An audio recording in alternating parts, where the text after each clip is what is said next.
Select అయినమ్మా. రేపే ఢిల్లీ వెళ్తున్నా.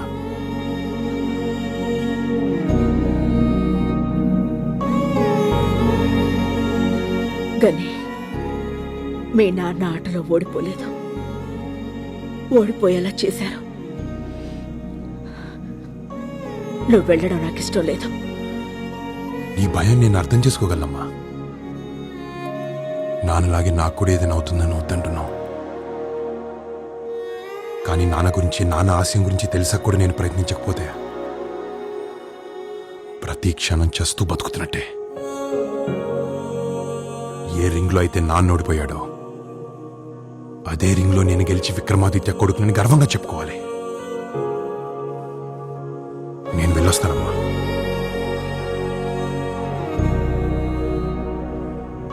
వెళ్ళి వస్తాను.